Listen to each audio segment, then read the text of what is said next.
Hai adik-adik semuanya, kita belajar kimia dulu yuk. Melanjutkan materi kita sebelumnya, pada video kali ini kita akan membahas materi dan perubahannya. Nah, berbicara dengan kimia berarti kita berbicara tentang materi. Oke, sebelum bahas materi, kita akan membahas awal mula kimia. Kalian sudah tahu belum kalau kata kimia pertama kali diperkenalkan oleh ilmuwan Islam bernama Jabir ibnu Hayyan pada tahun 721 sampai 815 Masehi. Nah, beliau memperkenalkan alkimia yang berarti sebagai perubahan materi. Itu kenapa kimia erat kaitannya dengan materi. Lanjut bahas materi. Kira-kira apa ya definisi dari materi itu sendiri? Materi dapat kita definisikan sebagai segala sesuatu yang memiliki massa dan juga menepati ruang. Atau dengan kata lain, pada saat kita belajar kimia, berarti kita belajar tentang materi yang terdiri dari susunan materi itu sendiri, struktur materi, sifat dari materi, reaksi perubahan yang terjadi pada materi itu, serta energi apa yang menyertai perubahannya. Kita bahas satu persatu yuk. Kita mulai dari susunan materi. Nah, kalau ditinjau dari susunannya, materi terbagi menjadi 3. Ada unsur, ada senyawa, dan juga campuran. Lanjut lagi membahas struktur materi. Misalnya, ada unsur A memiliki muatan positif 1. Kemudian unsur ini bertemu dengan unsur B yang nilainya bermuatan negatif 1. Kebayang nggak sih jika unsur A dan B bertemu? Maka jika digabungkan akan bermuatan netral. A dan B yang saling bergandengan ini kita sebut sebagai ikatan kimia. Nah, dengan berikatan artinya yang tadi muatannya belum stabil menjadi stabil.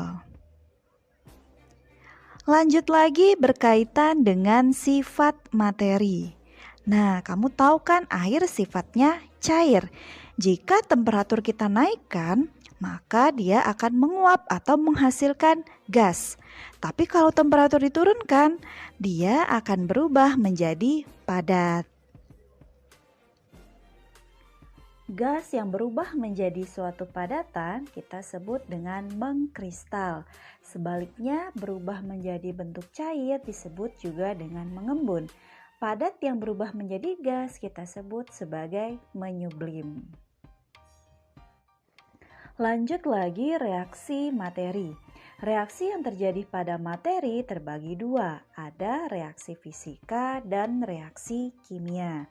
Yang membedakan jika reaksi fisika bersifat sementara, sedangkan reaksi kimia sifatnya permanen.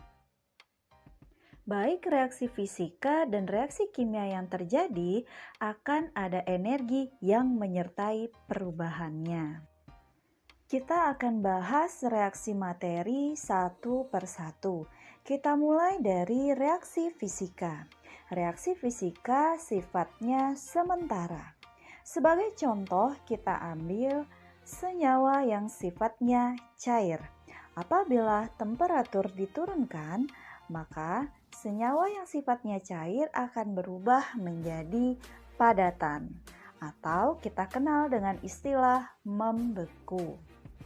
Sebaliknya, apabila temperatur kita naikkan, maka senyawa yang tadinya bersifat padatan, maka akan berubah kembali menjadi senyawa yang bentuknya cair. Hal ini dikatakan sebagai reaksi fisika. Selanjutnya adalah reaksi kimia yang sifatnya permanen. Contohnya reaksi besi berkarat. Berikut adalah contoh reaksi kimianya. Besi yang sudah berkarat tidak serta-merta bisa kembali menjadi besi yang belum berkarat. Contoh yang kedua adalah fotosintesis. Karbon dioksida bertemu dengan air dengan bantuan cahaya akan membentuk gula dan oksigen. Ini adalah reaksi kimia. Demikian pembahasan kita kali ini di video ini mengenai materi dan perubahannya. Semoga kalian sudah paham mengenai materi serta perubahannya. Di video selanjutnya kita akan bahas klasifikasi zat dan pemisahannya. Terima kasih dan sampai jumpa.